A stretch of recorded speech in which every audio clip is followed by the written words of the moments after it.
Rome's first great defeat, the battle that shocked the world. What if I told you that one battle nearly erased Rome from history? Long before Rome became the mighty empire that ruled much of Europe, North Africa, and the Middle East, it suffered a crushing defeat that left its capital in flames. This is the story of the Battle of the Allia and the sack of Rome, a disaster that changed the course of history forever. The year was around 390 BC. Rome was still a growing republic, far from the unstoppable military power it would later become. To the north lived fierce Celtic tribes known as the Gauls. They were fearless warriors who valued courage above all else and had earned a reputation across Europe for their strength in battle. Their leader was Brennus, a powerful Gallic chieftain whose army was searching for new land and riches. As the Gauls marched south through Italy, tensions quickly rose. A dispute involving the Etruscan city of Clusium drew Rome into a conflict that was never truly theirs. Instead of remaining neutral, Roman envoys became involved in the fighting, breaking diplomatic customs and angering Brennus. Enraged, the Gallic leader demanded that Rome hand over the men responsible. Rome refused. That single decision set two armies on a collision course. On the banks of the river Allia, just a few miles north of Rome, the Roman army prepared for battle.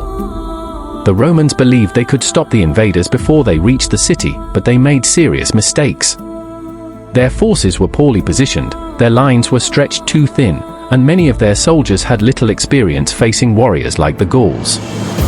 As the battle began, the Gauls charged with terrifying speed.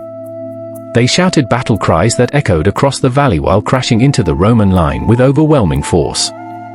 The Roman soldiers struggled to hold their ground. Panic spread through their ranks as the Gallic attack broke their formation. Within a short time, the Roman army collapsed. Soldiers threw away their weapons and fled in every direction. Some escaped across the Tiber River. Others hid in nearby towns. Many never made it home. It was one of the greatest military disasters Rome had ever experienced. With no army left to defend the city, the road to Rome lay completely open. Days later, Brennus and his warriors marched through the gates of Rome. Most of the population had already fled, carrying whatever belongings they could. The streets were eerily silent as the Gauls entered the once proud city. House after house was looted. Buildings were burned. Priceless treasures disappeared. Smoke filled the sky as Rome suffered one of the darkest moments in its history. Only one place remained unconquered, the Capitoline Hill. A small group of Roman defenders had taken refuge inside its heavily fortified walls.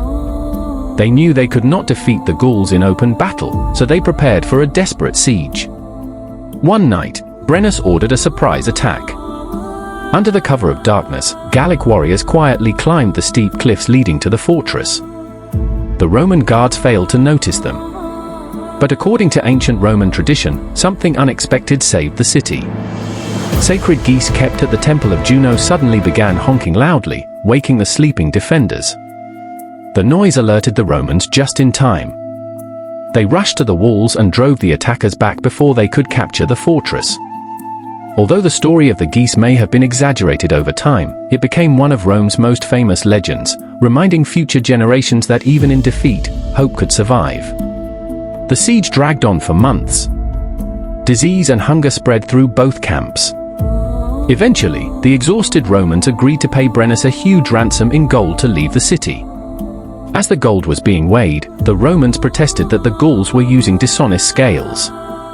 Brennus responded by throwing his heavy sword onto the scales and declaring the famous words, "Vae victis," woe to the conquered. The message was clear. The defeated had no rights. The Gauls finally left Rome carrying enormous wealth, but they also left behind something far more important, a painful lesson. Rome had been humiliated, but it was not destroyed. The Republic rebuilt its walls, reorganized its army, improved its training, and made sure such a disaster would never happen again. The memory of the Battle of the Allia became a warning that every Roman soldier remembered for generations. In the centuries that followed, Rome defeated powerful rivals across Italy, crushed Carthage in the Punic Wars, conquered Greece, Egypt, Gaul, and much of the known world. The city that had once burned under Gallic attack eventually became the center of the greatest empire of the ancient age. Ironically, Rome's first great defeat became one of the main reasons for its future success.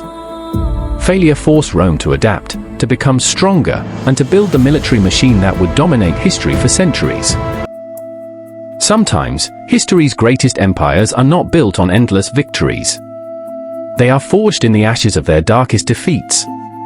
If you enjoyed this journey into history, don't forget to like, subscribe, and turn on notifications for more stories about the battles and empires that shaped our world.